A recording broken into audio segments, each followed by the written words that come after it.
Bienvenue sur Africa 24 dans cette nouvelle édition du Non-Stop Info. Voici les titres de l'actualité. Victoire écrasante du RDPC aux élections régionales du 6 décembre au Cameroun. Le parti au pouvoir a remporté la majorité des sièges dans 9 des 10 régions. Un scrutin qui a également vu la victoire de 3 autres partis. Le Nigeria confirme avoir déposé l'instrument de ratification de l'accord pour la ZLECAf auprès de l'Union africaine. Un dépôt qui intervient à l'approche du démarrage des opérations commerciales fixées au 1er janvier 2021. Et enfin, adhésion du Sénégal au World Logistics Passport. Le pays ambitionne ainsi de devenir un hub majeur du commerce pour l'Afrique. Les détails à suivre dans ce journal. Mais tout d'abord, en République démocratique du Congo, Janine Mabunda n'est plus la présidente de l'Assemblée nationale. Les députés ont voté en faveur de sa destitution ce 10 décembre. Sur 484 députés présents, 281 se sont prononcés pour. Cette destitution est une victoire importante pour le président Félix Tshisekedi, puisque la nouvelle majorité parlementaire est désormais en sa faveur. Les résultats des élections régionales du 6 décembre sont désormais connus au Cameroun. Sans surprise, le Rassemblement démocratique du peuple camerounais arrive en tête de ce scrutin en remportant la majorité des sièges dans 9 des 10 régions. 3 autres partis en sont également sortis victorieux, dont l'Union nationale pour la démocratie et le progrès. Reportage de notre correspondante Nelly Claude Bessard.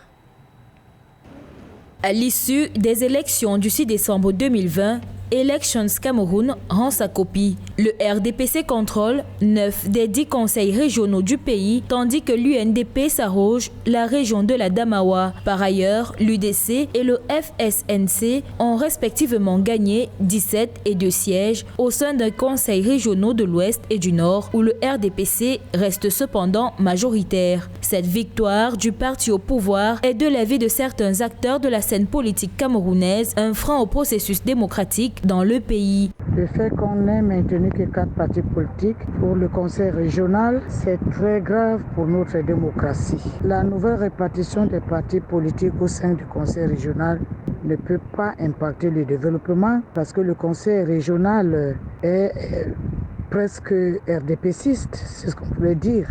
Les autres sont très minoritaires et si on parle de développement, nous devons voir ce qui se passe depuis 38 ans. Je ne crois pas qu'il y ait un changement à espérer. Les 900 conseillers régionaux camerounais sont élus pour 5 ans à raison de 90 conseillers pour chacune des 10 régions du pays. Le mandat des conseillers régionaux débute le 22 décembre lors des premières sessions des conseils au cours desquelles sont élus les présidents de conseils régionaux. Durant leur mandat, ils seront appelés à œuvrer en faveur du développement local du pays. Ce n'est pas la répartition des partis politiques qui impactera en elle-même sur le développement local à partir des régions qui se mettent en place sur le plan formel ou électoral. Tout réside dans la volonté et la sincérité politique des opérateurs politiques qui ont été élus à la tête des conseils régionaux. Nous devons simplement prendre acte et espérer que ces conseils régionaux vont travailler pour répondre aux exigences de la décentralisation et aux aspirations légitimes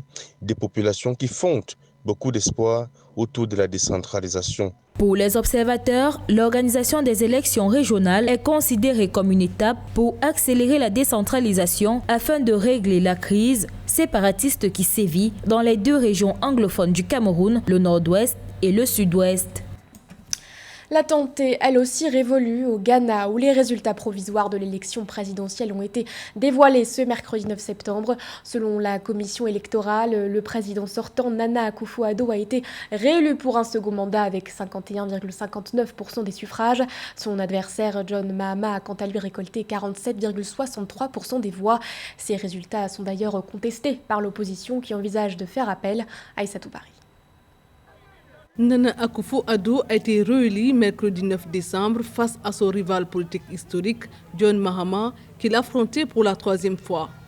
Le chef de l'État, leader du nouveau parti patriotique NPP, remporte 51,59% des voix contre 47,36% pour le candidat de l'opposition du Congrès national démocratique NDC, John Dramani Mahama, selon les résultats provisoires proclamés par la commission électorale. Chers compatriotes, la commission électorale a annoncé notre réélection pour 4 ans supplémentaires par la population ghanéenne. Je n'ai pas été élu pour servir juste une partie du Ghana, mais pour servir la nation entière. Le président du Ghana est le président de tous les Ghanéens, que vous votiez pour moi ou non.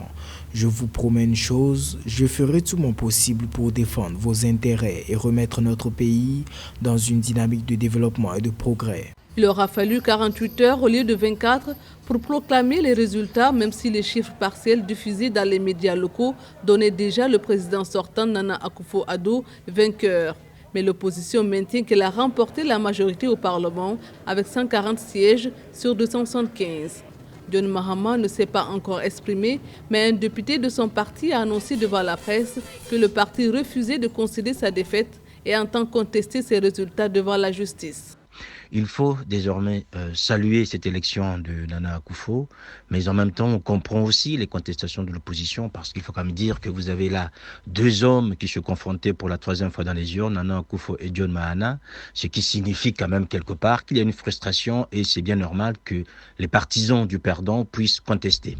Toujours est-il que le Ghana a toujours été un exemple. Donc, on n'imaginerait pas un scénario à l'ivoirienne ou encore, je dirais, à la malienne, sans doute encore moins à la guinéenne, puisque, vous le savez, ce pays a quand même eu une tradition, je dirais, d'alternance qui s'est quand même montrée assez efficace et qui aujourd'hui sert d'exemple pour le continent et surtout dans la sous-région en ce moment où les conflits liés aux élections sont quand même très très importants. Désormais, il faut maintenant penser à la réconciliation, c'est ce qu'il a dit, c'est ce qui est important, penser à la paix et permettre à ce que les Ghanéens puissent repartir, je dirais, vers un nouveau mandat sans pour autant qu'on puisse déplorer les incidents qu'on peut voir dans les pays environnants. Nana Akufo-Addo, qui remplit pour un 2e et dernier mandat, est un ancien avocat de 76 ans. Il avait été ministre de la Justice, puis celui des Affaires étrangères. Cette nouvelle victoire est une chance pour le président de finaliser quelques-uns de ses nombreux chantiers. Dès sa prise de fonction en 2016, le président avait réussi à réduire le déficit du budget de l'État. Il a par ailleurs fait d'importants investissements dans les infrastructures et les hydrocarbures, participant ainsi à la relance du secteur industriel. La lutte contre la corruption ainsi que la mise en place de politiques rigoureuses post-Covid pour relancer l'économie sont autant de défis auxquels le président doit s'atteler pour son dernier mandat. Au Nigeria, le gouvernement a procédé au dépôt de l'instrument de ratification de l'accord pour la ZLECAf auprès de l'Union africaine. Une information confirmée par le ministère des Affaires étrangères dans un communiqué publié ce 6 décembre. Ce dépôt intervient à quelques semaines du démarrage des opérations commerciales prévues pour le 1er janvier 2021. Les explications de Lorita Simbou. Selon un communiqué du ministère nigérian des Affaires étrangères, le Nigeria a déposé le 6 décembre l'instrument de ratification de l'accord pour la zone de libre-échange continentale africaine ZLECA. L'accord commercial prévoit la création d'un marché continental unique pour les biens et les services, avec la libre circulation des hommes d'affaires et des investissements au sein de la région africaine. La ratification de la ZLECA par le Nigeria, de par son poids économique et démographique, est une excellente nouvelle pour tous les Africains. Rappelons-le, ce géant africain représente près de 20% du produit intérieur brut continental et environ 75% de l'économie ouest-africaine. Ce sera une opportunité pour les entreprises nigériennes qui auront un immense débouché puisqu'elles auront à leur portée un marché de 1,2 milliard de personnes représentant un produit intérieur brut de 2500 milliards de dollars selon la Commission économique pour l'Afrique. Le gouvernement nigérian a ratifié son adhésion à la ZLECA le 11 novembre 2020 avant la date limite du 5 décembre imposée à tous les pays pour valider leur adhésion à l'accord commercial intra-africain. Le 7 juillet 2019, le Nigeria a signé l'accord de la ZLECA à Niamey lors de la 12e session extraordinaire de l'Assemblée de l'Union africaine. Toute économie et de surcroît toute entreprise, aussi puissante soit-elle, a besoin de débouchés pour conquérir d'autres marchés, pour s'agrandir et avoir une assise financière solide pour parer à certains aléas et imprévus. Le Nigeria a tout à gagner par son adhésion à la ZLECA, puisqu'au lieu d'aller chercher dans d'autres continents des débouchés, Le continent africain pourra lui offrir tout ce qu'il faut pour avoir des champions mondiaux.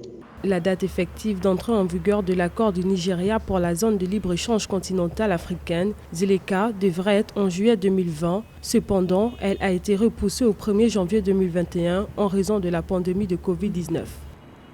Il devient le deuxième pays au monde à rejoindre l'initiative World Logistics Passport.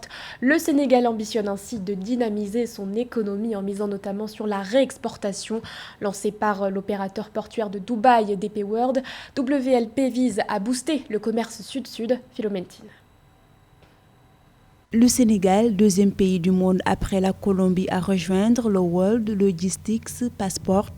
Cette initiative de Dubaï aux Émirats arabes unis vise à relier les nations du monde entier et accroître le commerce sud-sud. Avec cette adhésion, le Sénégal, qui exporte près de la moitié de ses marchandises vers d'autres pays d'Afrique, aura accès à des marchés moins exploités en Asie et en Amérique latine. Le Sénégal, à l'image de beaucoup de pays africains, a un modèle économique basé sur l'importation en tout. Et effectivement, un partenaire pour abriter un World Logistic Passport qui lui permettra d'être une plateforme africaine et sous-régionale qui pourra permettre à tous ces pays africains d'être assez dotés de tous ces matériels et matériaux pour une économie sous-régionale.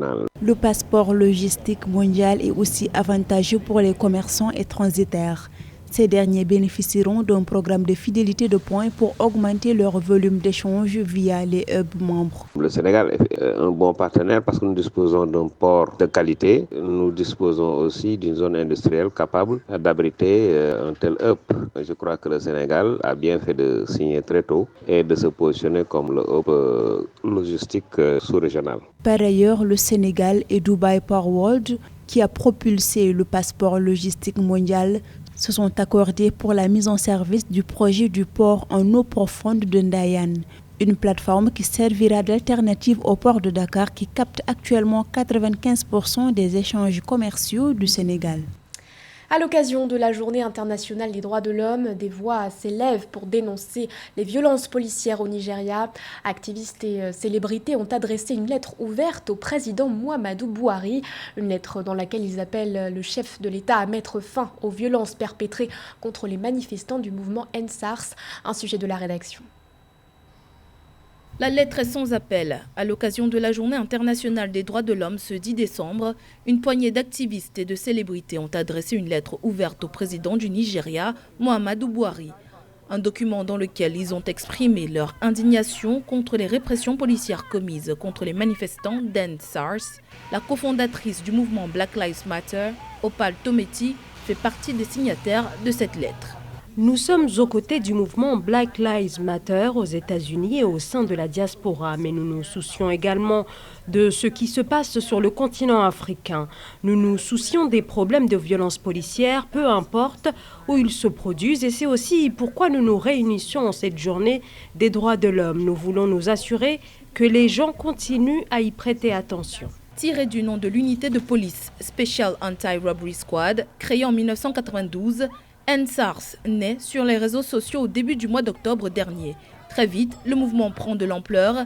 Les Nigérians se mobilisent dans la rue pour dénoncer les violences policières impunies. Mais ces manifestations tournent au cauchemar. Amnesty International estime que depuis le début des contestations, au moins 56 personnes ont été tuées dans tout le pays. Les Nigérians obtiennent finalement gain de cause le 11 octobre, date à laquelle le gouvernement annonce la dissolution de l'unité de police. Une avancée jugée cependant insuffisante par l'ONG internationale. L'annonce de cette dissolution n'est pas suffisante pour avoir la garantie que tous les agents de la police, de la SARS et d'autres unités soient condamnés s'ils commettent des abus. Parmi les signataires de cette lettre ouverte figure également la militante écologiste suédoise Greta Thunberg. Les signataires qui réclament également la libération de l'ensemble des militants emprisonnés. Ce journal a été réalisé par l'ensemble de la rédaction. Merci de votre fidélité. L'actualité continue sur Africa 24.